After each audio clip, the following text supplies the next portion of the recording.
and welcome back to the new video. Today we are going to solve May June 2024 5-1. Let's begin with this.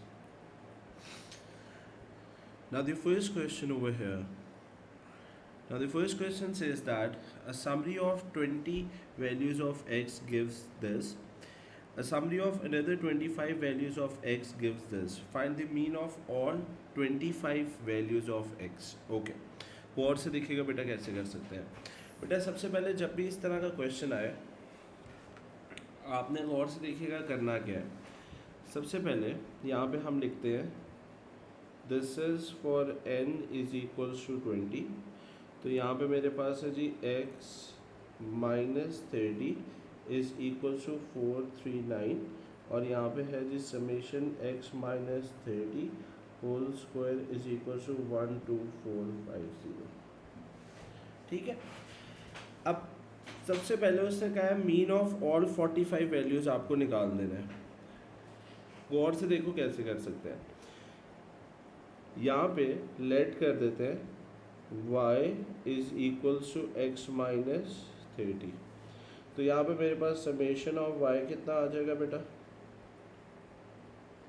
और यहाँ पे क्या आएगा summation of y का square that is 12405. ठीक है. दूसरा हमारे पास यहाँ पे क्या है समेशन ऑफ, यहाँ पे n is equals to, let me write it with this, n is equals to 25. इधर आपके पास क्या है समेशन ऑफ x माइनस 30. इधर हमारे पास कितनी है जी वैल्यू दैट इज 470.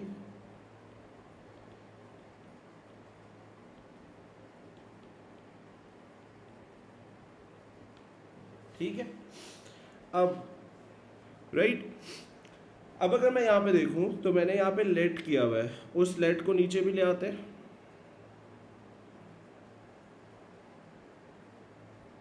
राइट तो यहाँ पे मेरे पास क्या होगा let summation of y is equals to 470 और बेटा यहाँ पे क्या होगा समेशन ऑफ y का स्क्वायर दैट इज 11346. ठीक है. अब परेशान नहीं होना. सबसे पहले निकालो mean of y. Mean of y वो क्या होगा 439 प्लस 470 डिवाइडेड बाय 45. इसके सम को लिया, इसके सम को लिया, ऐड अप करके डिवाइडेड बाय 45 कर दिया. ये y का मीन आएगा. आए निकालते हैं.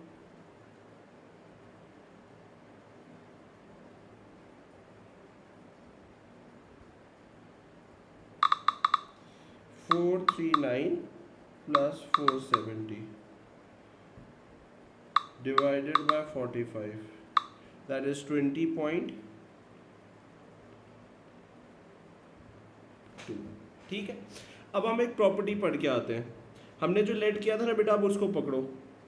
y is equal to x minus 30. अगर हम डेटा में कोई वैल्यू माइनस कर रहे हैं या ऐड कर रहे हैं मीन में भी करनी पड़ेगी. तो y का मीन कितना आया 20.2. तो x का आपके पास कितना आ जाएगा, इसको उधर जाके ऐड करते हैं. ये हमारे पास हमारा आंसर है. ठीक होगी बात. I hope that is clear to everyone. फिर उससे क्या है स्टैंडर्ड डिविएशन भी निकालो. वो भी निकाल देते हैं, कोई मसला ही नहीं है. सबसे पहले स्टैंडर्ड डिविएशन हम निकालेंगे बेटा y की. स्टैंडर्ड डिविएशन ऑफ y क्या कैसे निकलेगी under root summation of y का स्क्वायर जो कि 20 वैल्यूज का है प्लस समेशन ऑफ y का स्क्वायर जो कि 25 वैल्यू का है divided by 45 minus mean of y का स्क्वायर. y का मीन कितना निकाला हमने वो देखो, ये निकला हुआ. ठीक है. आगे जी प्लेस करते हैं वैल्यूज को. That is going to be 11346 plus 12450 divided by 45 minus y का मीन कितना है 20. 2 का स्क्वायर। तो standard deviation of y that will be equals to कितना हो जाएगा बेटा, that is going to be 10.9। अब लेट क्या किया हुआ था हमने, y इज इक्वल्स टू क्या था जी, x माइनस 30। तो हम एक चीज पढ़ के आते हैं, स्टैंडर्ड डिविएशन के अंदर ऐड करने से या सब्ट्रैक्ट करने से स्टैंडर्ड डिविएशन पे कोई इफेक्ट नहीं होता। तो मैं यहाँ पे लिख सकता हूँ standard deviation of y will be equal to standard deviation of x। तो यहाँ से मैं लिख देता हूँ standard deviation of x that will be equal to 10.9। That is the answer for us. Clear है बेटा सबको? I hope that is clear to everyone. Next उसने क्या कहा, कहता है the length of the tails of adult raccoons of a certain species is normally distribution. ठीक है, find the probability that between this. ठीक है, निकाल लेते हैं। प्रोबेबिलिटी जो हमें निकालनी है that is x is greater then 23 less than 35। सबसे पहला स्टेप बेटा क्या होता है, स्टैंडर्डाइजेशन। 23 minus 28 divided by 3.3। यहाँ पे क्या आएगा, 35 माइनस 28 डिवाइडेड बाय 3.3। ठीक है, आइए सॉल्व करते हैं। यहाँ पे आ जाएगा z 23 minus 28 divided by 3.3, so that is minus 1 point, right? और इधर अगर मैं करता हूँ तो that is going to be 2.121, right? Standardization हो गई। नेक्स्ट केसेस है, phi of 2.121 minus phi of, right, negative को पॉजिटिव में भी कन्वर्ट करना पड़ेगा।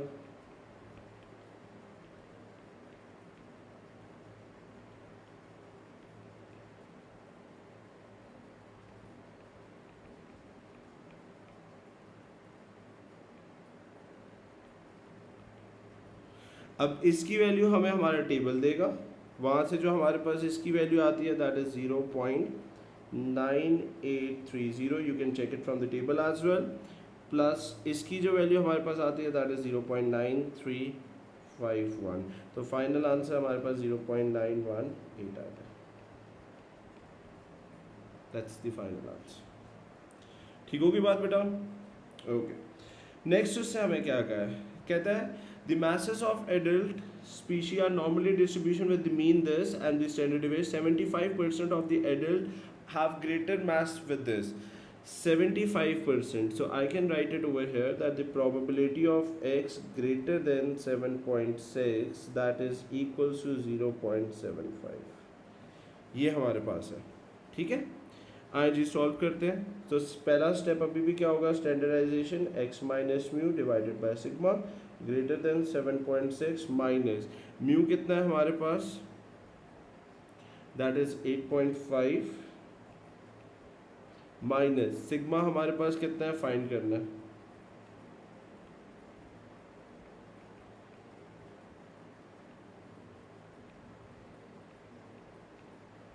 क्या होगा, 7.6 माइनस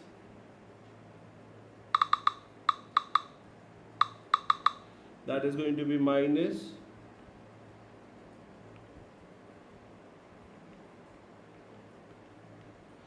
तो लेट कर देते हैं।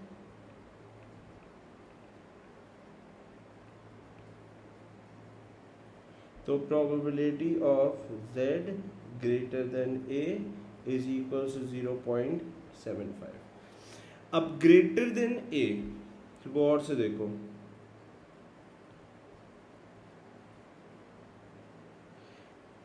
ये मैंने मार्क किया है ए पॉजिटिव, ग्रेटर देन होता है बेटा ये सारा रीजन, तो ये 0.75 तो हो नहीं सकता है। इसका मतलब ए की वैल्यू क्या है मेरी, दैट इज नेगेटिव। तो यहाँ पे भी माइनस डालेंगे और यहाँ पे भी, राइट। तो मेरे पास 1 ग्रेटर देन में सिंपल क्या होता है, फाई ऑफ ए, नेगेटिव के साथ अगर है, right. So that is going to be equal to 0.75, तो a will be equal to 5 inverse 0.75। तो इसकी वैल्यू अगर हम ए की निकालें तो वो मेरे पास कितनी आती है बेटा, टेबल के नीचे आ जाओ, ये देखो 0.75 की तो वैल्यू स्ट्रेट अवे पड़ी हुई है 0.674। सो ए इज 0.674। अब जो लेट वाला है उसको पकड़ लो, क्या होगा, माइनस ए की जगह पे लिख दूंगा मैं 0.674 bracket closed minus 0.9 divided by 5, this minus and minus cancels out.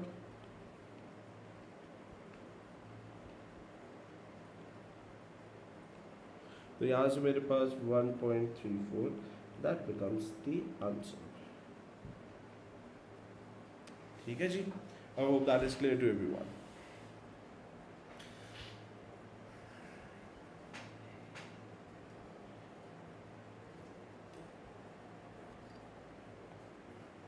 Okay, next it says that you are supposed to draw the histogram. Histogram में सबसे पहले चीज़ चेक करने वाली होती है कि भाई क्लास बाउंड्रीज हैं, तो यहाँ पे तो ऑलरेडी हैं बेटा। नेक्स्ट जो हमें फाइंड करना है that is the frequency density. वो कैसे होगी, फ्रीक्वेंसी डेंसिटी का फॉर्मूला होता है frequency divided by class width. तो पहले मैं यहाँ पे लिख देता हूँ ज़रा क्लास विड्थ कितनी है। इसकी अगर हम बात करें तो दैट इज़ 20, इसकी अगर मैं बात करूँ 10 है, इसकी अगर मैं बात करूँ 10 है, ये 5 है, और ये हमारे पास कितनी है दैट इज़ अगेन 20। तो आए जी फ्रीक्वेंसी डेंसिटीज बारी बारी से फाइंड करते हैं। 16 divided by 20, so that is going to be 0.8, इसकी आ जाएगी 3.2, इसकी आ जाएगी 7.6, इसकी जो हमारे पास आएगी that is going to be 12.8, और ये आ गई जी 0.6, राइट। आए जी अब अपना हिस्टोग्राम प्लॉट कर लो।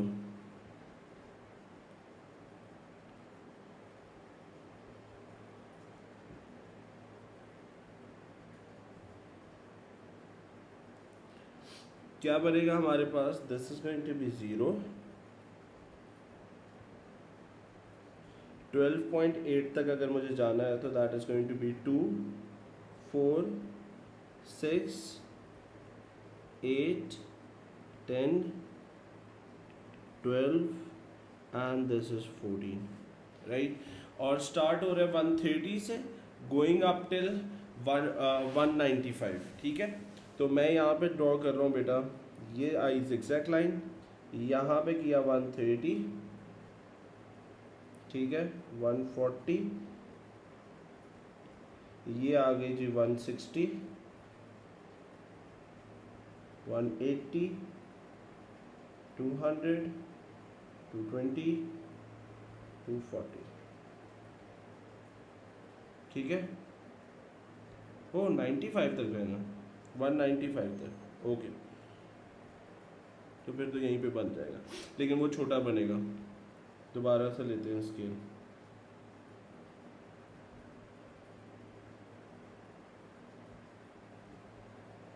So let me say that this is my 130,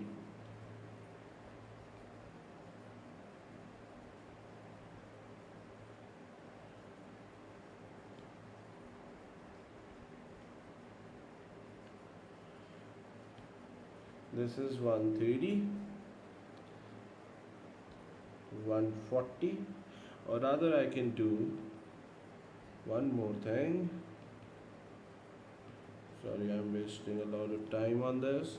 This is 130, 140, 150, 160, 170, 180, 190, and that will become 195, ठीक है। अच्छा, अब चलते हैं 130 से 150 पे 0.8, ये आ गया जी 130 से इधर, इधर, ये आ गया, ठीक है। 150 से 160 3.2, ये आया जी मैं 3 पे 3.2,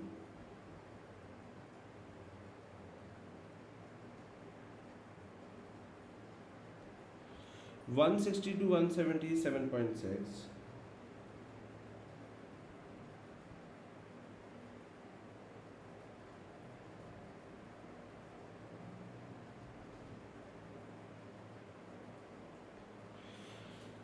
170 to 175, that is 12.8. So that is 12.8.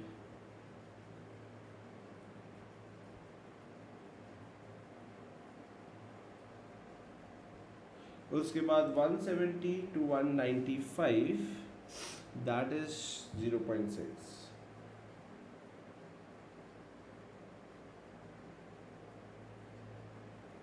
So that completes my histogram. Right, G? Okay. Now the next says that the interquartile range is r centimeter, show that r is not greater than 15. Okay. Interquartile का बेटा formula होता है, interquartile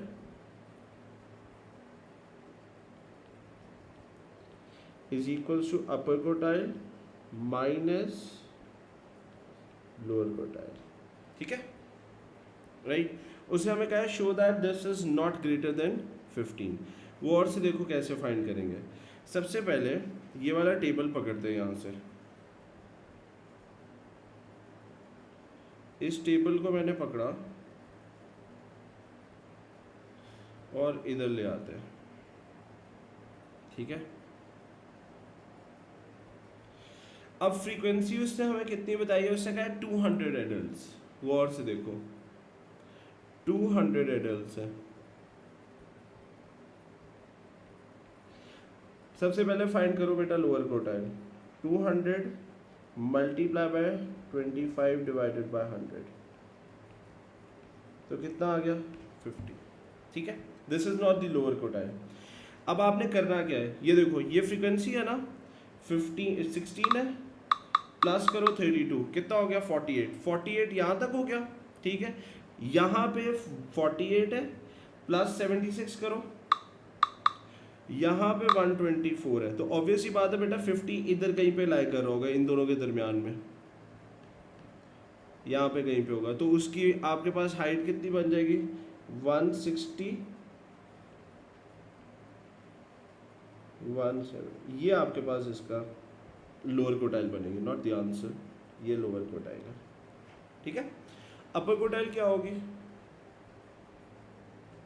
200 multiply by 75 divided by 100. सो ये और ये cancel हो गया 150. अब 150 तक चलते हैं. ये देखो यहाँ पे 124 है, 124 प्लस 64 कर दो, यहाँ पे आ गया बेटा 188. ठीक है, तो ऑब्वियसली बात है 150 इधर कहीं पे लाई कर रहा होगा. तो मेरे पास अपर क्वार्टाइल कितनी आ गई,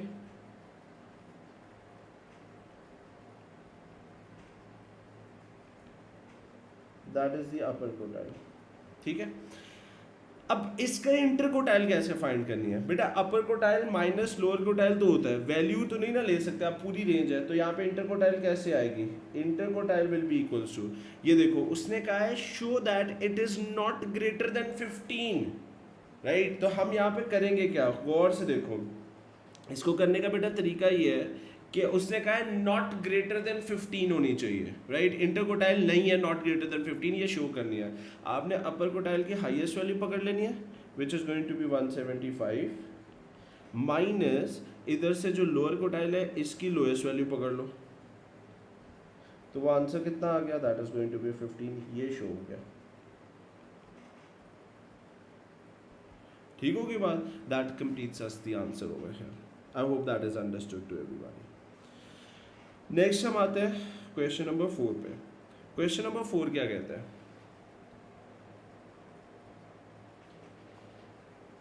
उससे कहा है a game for 2 player is placed using a fair 4-sided dice with the side number 1 2 3 4. One turn consists of a throw that is repeatedly up till the maximum of 3 times. ठीक है, when a 4 is obtained, no further throw is made during that turn. ये बड़ी important statement है बेटा. ठीक है, a player who obtains a 4 in their turn scores 1 point. जिसको 4 मिल जाए उसको 1 point मिल गए में. ठीक है, show that the probability that the player obtains a 4 in one term is this. अब ये क्वेश्चन किसका बन गया, now this question is basically for the geometric. ये मेरे पास क्वेश्चन किसका है, ज्योमेट्रिक का। ओके अब उससे हमें क्वेश्चन में कहा है कि जी प्लेयर जो है वो थ्रो करता है repeatedly up to a maximum of 3 times, maximum वो 3 दफ़ा फेंक रहा है, ठीक है। कहता है फर्दर अगर 4 मिल जाए तो फिर नो फर्दर है। उसे कहा है show that the probability that player obtains a 4, अब उसको 4 मिलना चाहिए इन वन टर्न, एक टर्म में 3 बारी है राइट, उसमें उसको 4 ऑब्टेन हो, उसकी प्रोबेबिलिटी 3/7 है। तो basically what I can say is that 3 attempts हैं उसमें से उसको 4 मिलना चाहिए। तो क्या मैं कह सकता हूँ बेसिकली हमारे पास probability of x is less than and equals to हमें 3 फाइंड करना है राइट भाई। 3 मैक्सिमम वो बारियां ले सकते हैं उसमें 4 आना चाहिए। तो वन एक टर्म में एक जो उसने बारी लिया उसमें उसको 4 मिल जाए वो हमें शो करनी है। तो इधर हमारे पास फॉर्मूला क्या होता था हमारे पास, अगर आपको याद हो ज्योमेट्रिक का, probability of x is less than and equals to r which is equals to 1 minus q raise to power r, ठीक है। तो अगर मैं सॉल्व करूं तो 4 आने की जो प्रोबेबिलिटी है वो कितनी होगी 1/4, q क्या बन जाएगा 3/4, ठीक है। तो हमारे पास लेस देन 3,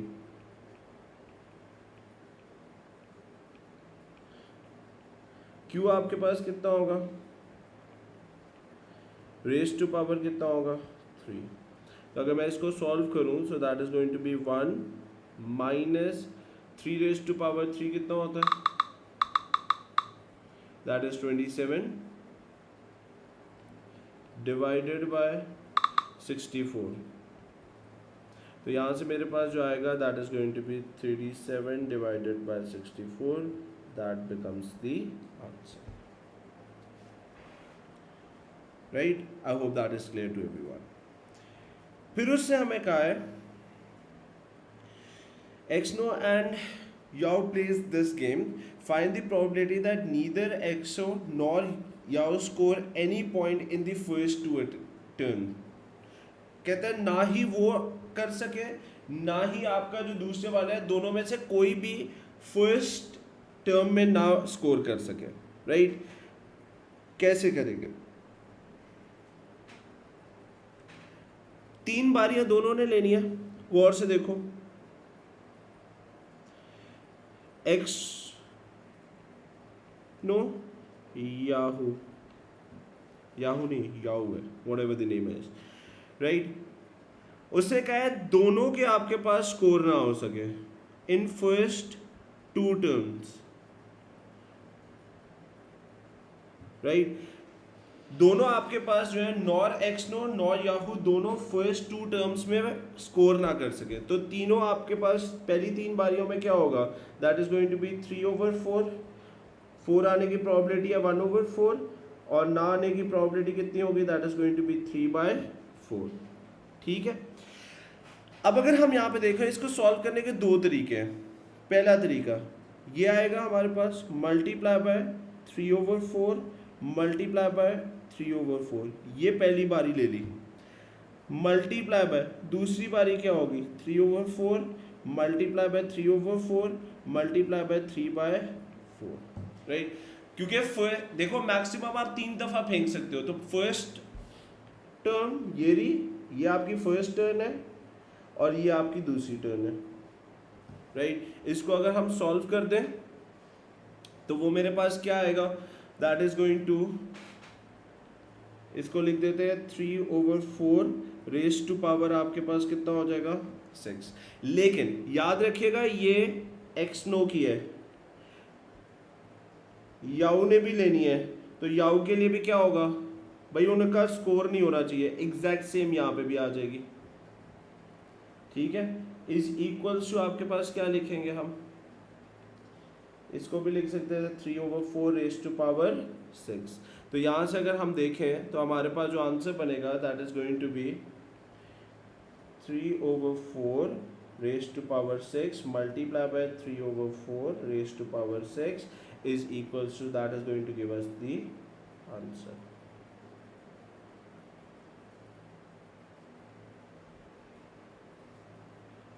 ठीक होगी बात बेटा, I hope that is clear to everyone.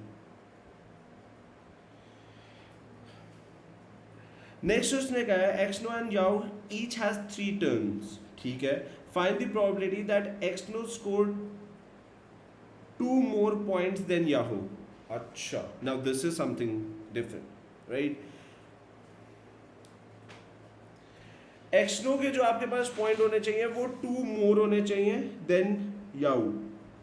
अगर आपको याद हो तो अगर आपको 4 मिल जाता है तो आपको 1 पॉइंट अचीव होता है, ठीक है, ये चीज याद रखिएगा।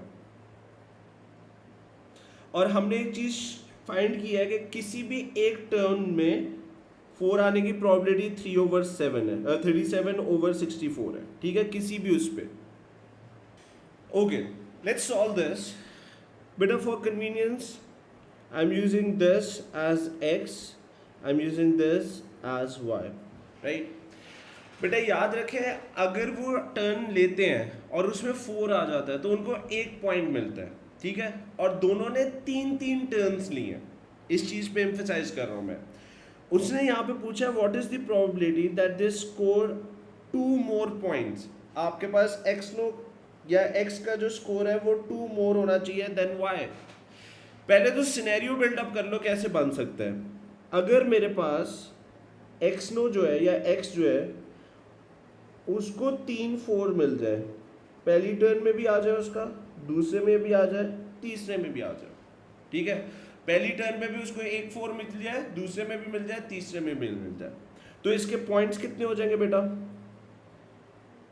इसके पॉइंट्स कितने आ जाएंगे? 3 पॉइंट्स बन जाएंगे। और याऊ जो है उसको अगर आपके पास 4 मिल जाए और इधर कुछ और मिले, इधर कुछ और मिले, तो इसके पॉइंट्स कितने हो जाएंगे बेटा? 1। तो दोनों का जो डिफरेंस है 3 - 1, मेरे पास 2 पॉइंट्स आ गए। एक्सनो के 2 more है 1, तो ये एक सिनेरियो बिल्डअप हो गया, ठीक है। प्रोबेबिलिटीज कैसे करनी है वो अभी थोड़ी देर में कर लेंगे। फिर हमारे पास एक और भी हो सकता है, वो ये है कि अगर मेरे पास एक्सनो को 4 इधर मिले, 4 इधर मिले, इधर कुछ और मिले, तो इसके नंबर ऑफ पॉइंट्स 2 बन जाएंगे। और वाई जो है, याऊ जो है हमारे पास, इसको इधर भी कुछ और मिले, इधर भी कुछ और मिले, इधर भी कुछ और मिले, तो इसके पॉइंट्स होंगे 0, ठीक है, क्योंकि उसको 4 अचीव ही नहीं हुआ। 4 अचीव होगा तो 1 पॉइंट मिलेगा, तो इसके 0 हो गए। तो 2 - 0 कितना हो गया? 2। अगेन मेरी कंडीशन फुलफिल हो गई, ठीक है। अब प्रोबेबिलिटी फाइंड करते हैं। गौर से देखो, इसकी प्रोबेबिलिटी 4 आने की प्रोबेबिलिटी फर्स्ट पार्ट में हम फाइंड करके आए 37 divided by 64 raise to power कितना हो जाएगा?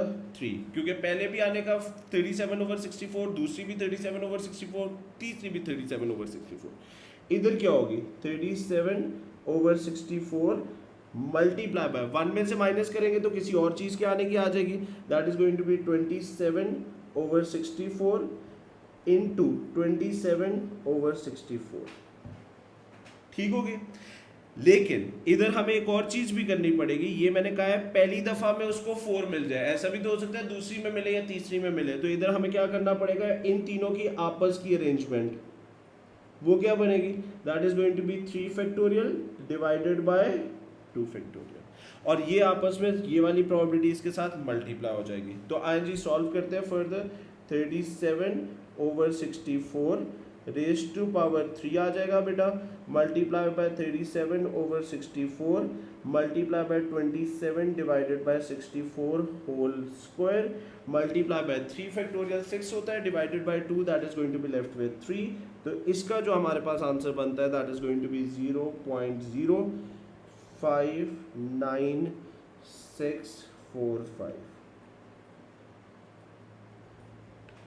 ठीक हो गया बात। इधर आते हैं, इधर हमारे पास क्या होगा? पहली दफा में उसको 4 मिला है,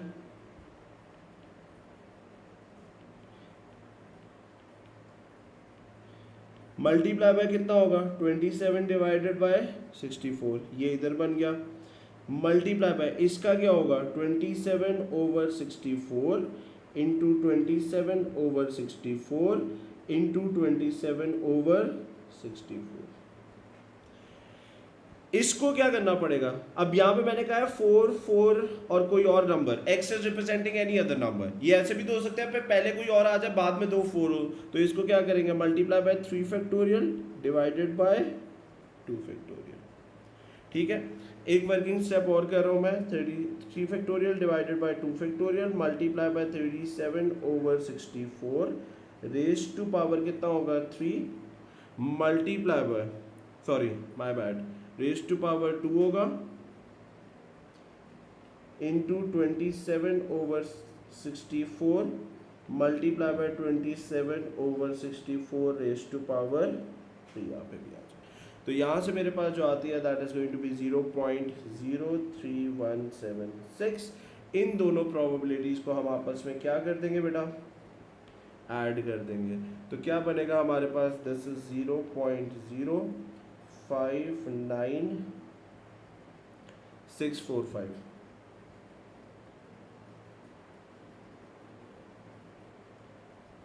तो यहाँ से मेरे पास फाइनल आंसर जो बनता है that is 0.0914, that leads us to the answer. Right, I hope this is clear to everyone.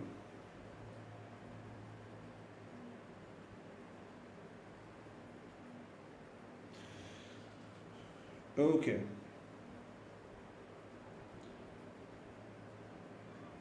Moving to its question number 5. क्या कहते हैं, कहते हैं in a certain area okay, the probability that snow on any day is 0.75 independent of all other day. Find the probability that in a week it snow at least 5 days, at least 5 days तो होनी चाहिए, तो at least 5 का मतलब क्या हुआ, कम से कम 5 से ज़्यादा भी हो सकते हैं। So this is going to be x is greater than and equals to 5 find करना है। तो 7 में से 5 डेज, क्वेश्चन किसका बन गया बेटा, binomial, so that is going to be x is equals to 5 plus x is equals to 6 plus x is equals to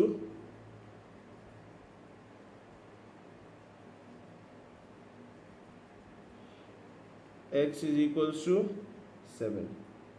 ठीक है, तो probability of success 0.7, failure 0.3 n 7।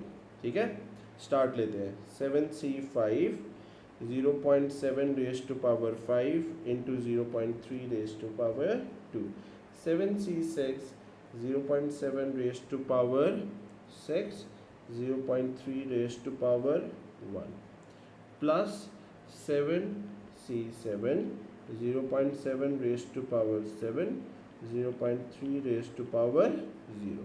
तो यहाँ से अगर हम सॉल्व करें so that gives us 0.647, that is the answer for us।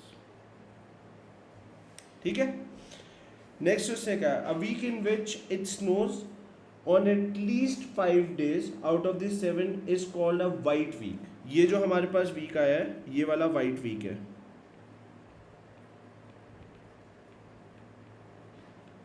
ठीक है, कहता है find the probability that 3 randomly chosen week at least 1 is a white week, at least 1 आपके पास वाइट वीक है। एटलीस्ट 1 का मतलब क्या होता है, कम से कम एक। ठीक है, तो probability of x greater than and equals to 1 हमें फाइंड करना है। तो मैं क्या करूंगा, 1 minus probability of x is less then 1 find कर लूंगा। तो बेसिकली मुझे क्या करना है, प्रोबेबिलिटी फाइंड करने के लिए 1 minus x is equals to 0 की प्रोबेबिलिटी कर देनी है। राइट, तो क्या बनेगा हमारे पास, गौर से देखो क्या होगा, 1 माइनस n कितना है 3 है, c 0, प्रोबेबिलिटी ऑफ सक्सेस कितनी है 0.674, p मेरा क्या है 0.647, q क्या बन जाएगा, n कितना है 3। तो प्रोबेबिलिटी ऑफ सक्सेस कितनी होगी, that is going to be 0.647 raise to power 0 1 minus 0.647 raise to power 3, ठीक है। सो दिस इज 1 माइनस 3c0 1 होता है, multiply by any number with the power of 1 that is 1। तो यहाँ से मेरे पास आंसर कितना बन जाएगा, that is going to give us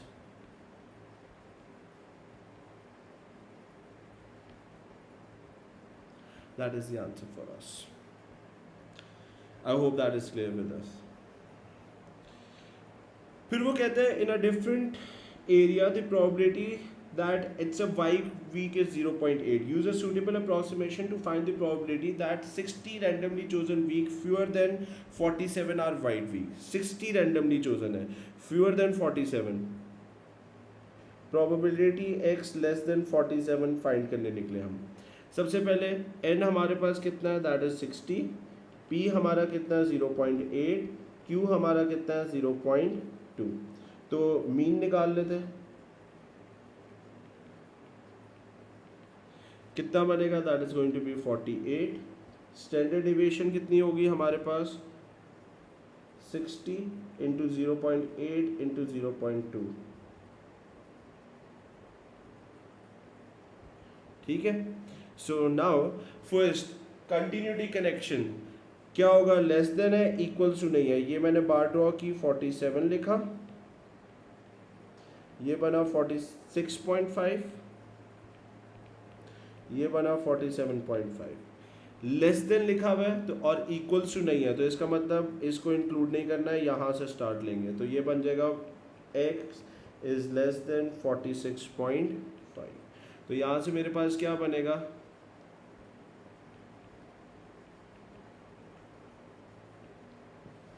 46.5 minus 48 divided by under root 9.6।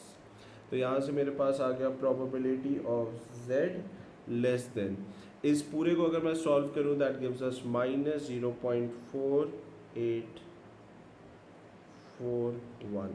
तो लेस देन के साथ नेगेटिव है, so that is going to be 5 of minus 0.4841, so that is going to be 1 minus 5 of 0.4841, so that is going to give us 1 minus 0.6858, so that gives us 0.314.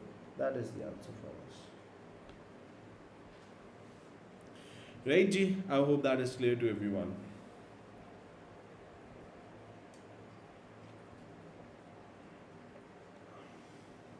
Okay, next वो कहते हैं Harry has 3 coin, 1 coin is biased so that the probability of obtaining an head is this, second coin is biased so that the probability of head is this, the third coin is biased so the probability is 1/5, ठीक है। Henry throws 3 coins, the random variable x is the number of heads he obtained, find draw the probability distribution, ठीक है। हमें probability distribution table बनाना है, 4 mark दिए हुए उसने। सबसे पहले यहाँ पे लिख देते हैं बेटा x, यहाँ पे आ जाएगा probability of x,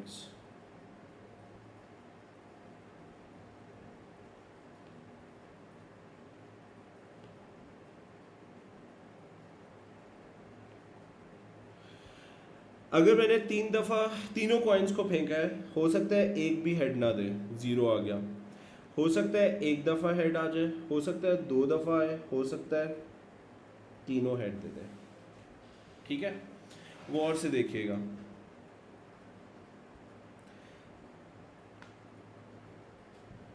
probability of x is equal to 0, which means तीनों टेल्स आ गई मेरे पास।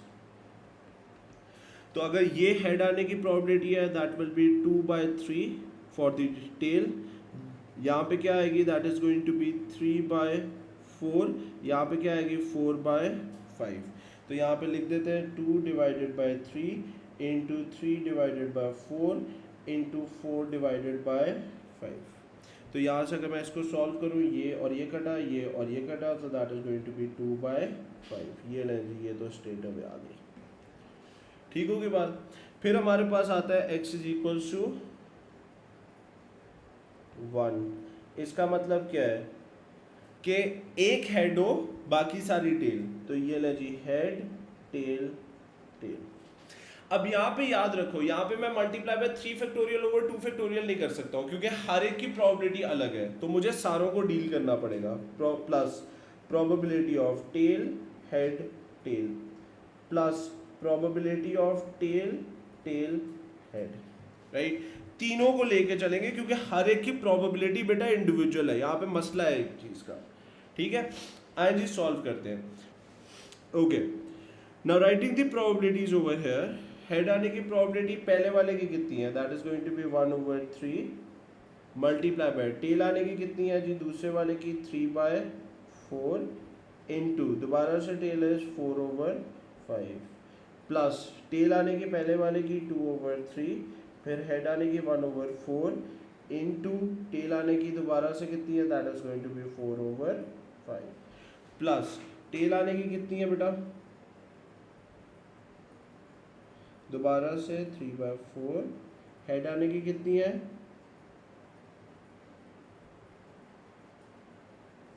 ठीक होगी बात। आइए इसको सॉल्व करते हैं। ये और ये कटा, ये और ये कट जाएगा, so this and this cancels, this and this cancels, so this is going to be 1/5 plus 2 divided by 15 plus 2 divided by 20। तो सॉल्व करते हैं।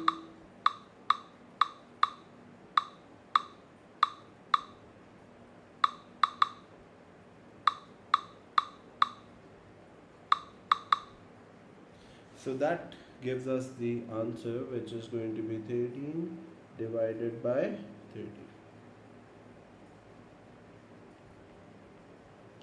right।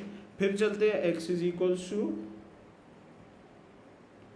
2 पे, which means that मेरे पास दो हेड आने चाहिए, तो क्या बनेगा, probability of head head tail plus probability of head tail head plus probability of tail head head, ठीक है बेटा। आए जी इसको भी कर लेते हैं। क्या बनेगा, पहले हेड आना चाहिए 1/3 मल्टीप्लाई बाय दोबारा हेड 1/4 फिर tell,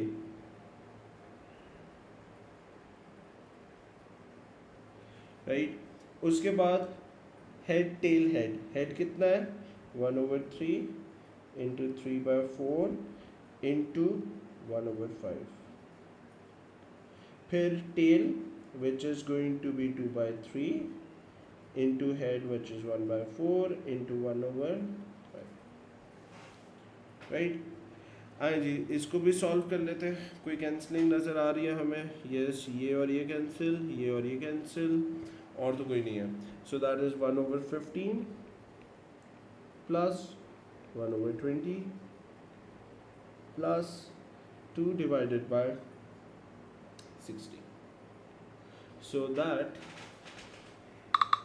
is 1 divided by 15 plus 1 divided by 20 plus 2 divided by 60, so that is going to be 3/20।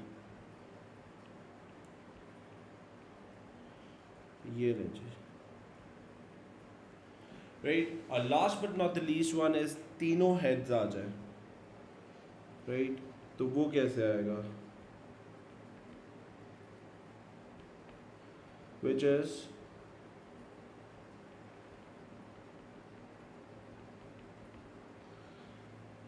1/3 into 1/4 into 1/5, so that is 1/60 straight out। Clear होगी बात, I hope that is clear to everyone. Moving to is the B part. फिर वो कहता है Henry has 2 other coins each of which is biased so that the probability of obtaining head when it is thrown is p। he throws all the 5, ठीक है, each of which is biased, ठीक है, और head आने की probability p है, ठीक है। he throws all the 5 coins at the same time, the random variable x is the number of heads he obtained, ठीक है। He says that find the value of p, x is equal to 0, उसकी probability equal है 6 times x is equal to 5, ठीक है। अब x is, यहाँ पे ये जो कॉइन्स है ना, इधर ये जो दो उसके पास और है, इसमें प्रोबेबिलिटी हेड आने की p है, ठीक है, हेड आने की probability of head that is p। तो प्रोबेबिलिटी ऑफ टेल क्या बन जाएगी बेटा, 1 माइनस p। ये जो दो कॉइन्स है ना, उसके पास और भी दो कॉइन्स, उसे ऐड ऑन कर लिया, ठीक है। अब फाइंड करते हैं सबसे पहले probability of y is equal to 0। y is equal to 0 का मतलब है भाई सारी की सारी टेल्स आई हैं उसके पास, तो पहले कॉइन की टेल क्या होगी, 2/3 multiply by 3/4 multiply by 4/5 multiply by 1 minus P into 1 minus P. 5 के 5 कॉइन से उसको टेल दे दी, ये मेरे पास यहाँ पे आ गया। उसके बाद y is equal to 5, y is equal to 5 का मतलब क्या है कि भाई 5 के 5 ने उसको हेड दिए, ठीक है।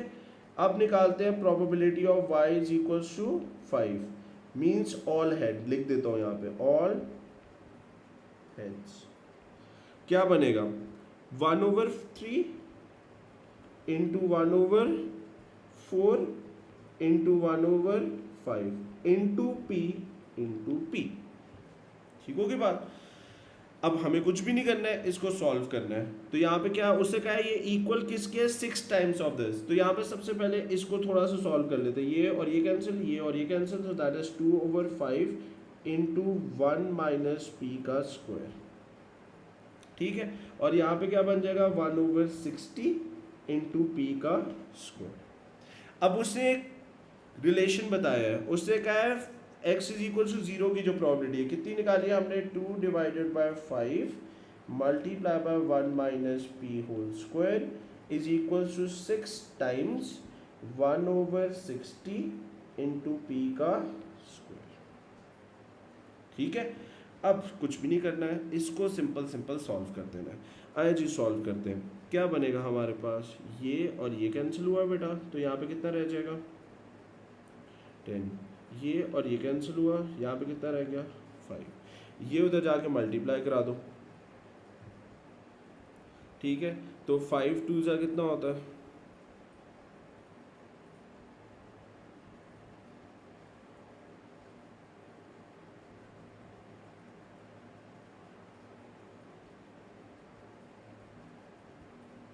Sorry that is going to be 2 over है। तो 2 2 जा कितना होगा, that is going to be, आपके पास कितना रह जाएगा 4 into 1 minus P whole square is equal to p का स्क्वायर। तो यहाँ पे मेरे पास क्या आएगा, 4 into 1 minus 2p plus p का square is equal to P square. So यहाँ से मेरे पास 4 minus 8p plus 4p square is equal to P square.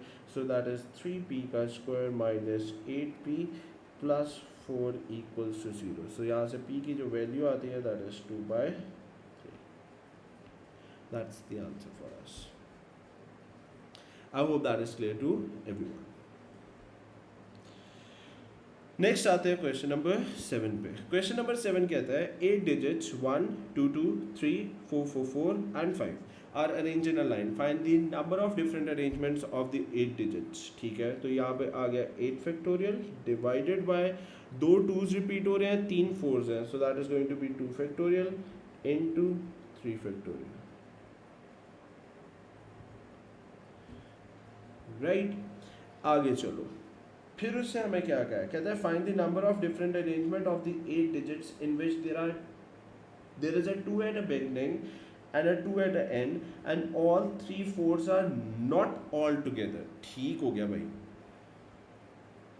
8 digits हैं,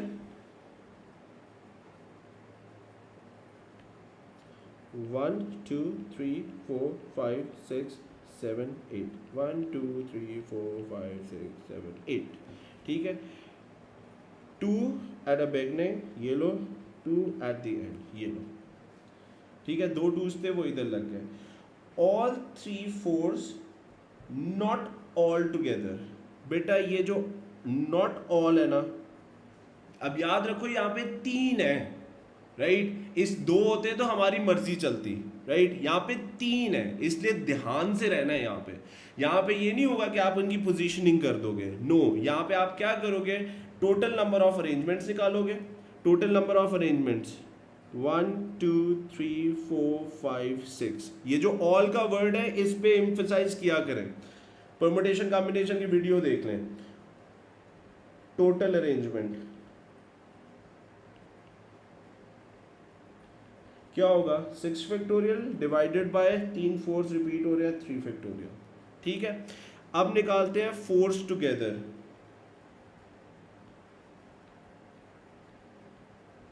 ये आ गया जी चारों के चारों 4, 1 2 3, ठीक है। तो क्या बनेगा 1 2 3 और ये आ गया 4, so that is going to be 4 factorial, repetition कुछ भी नहीं है, ठीक है। अब निकालते हैं not together, so that is 6 factorial divided by 3 factorial minus 4 factorial.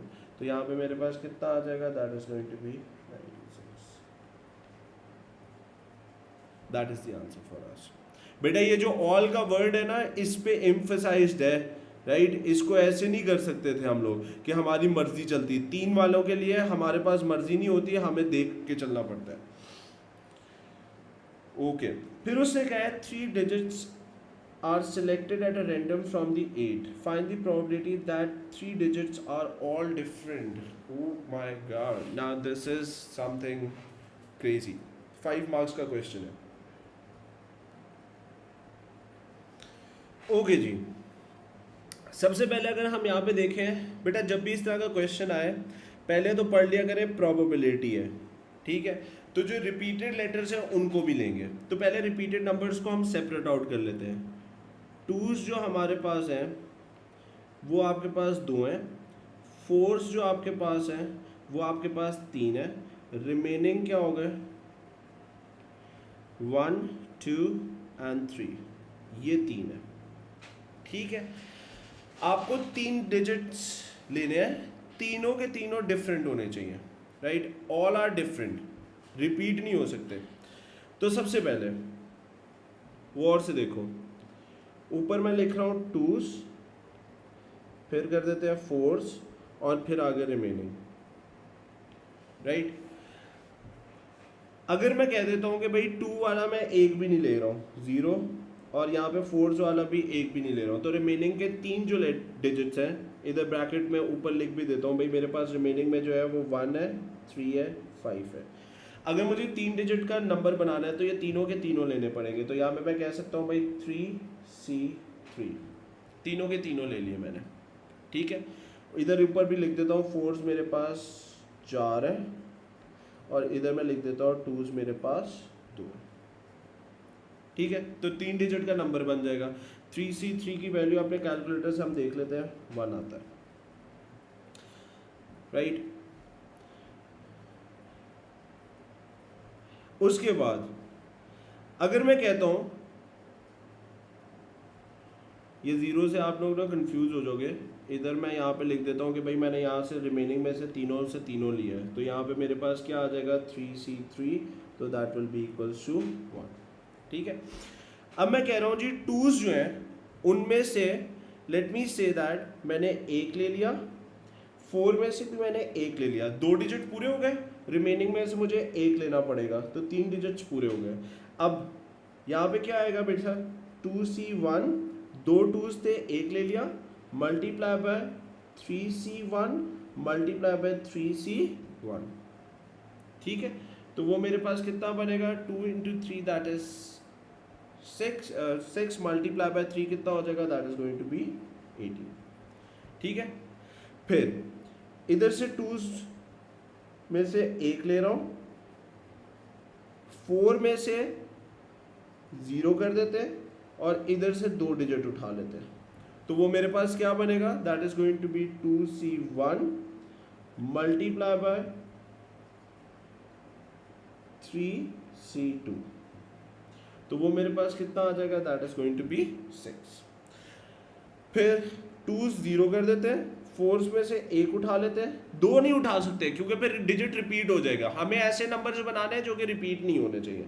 तो यहाँ से मेरे पास क्या आएगा, यहाँ से भी मुझे दो उठाने पड़ेंगे।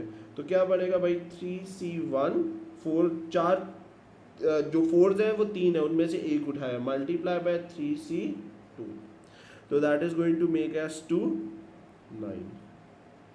ठीक है, तो इसको अगर हम एड अप करें तो वो मेरे पास कितना बनता है, that is going to be making us 1 + 9 that is 10 28 and this is 34। अब उसने प्रोबेबिलिटी पूछी है, that will be desire which is 34 divided by total, वो क्या बनेगा 8C3, so that is going to be 34 divided by 8C3 कितना होता है बेटा 56। तो इसको अगर हम सॉल्व करें तो दैट इज 0.60,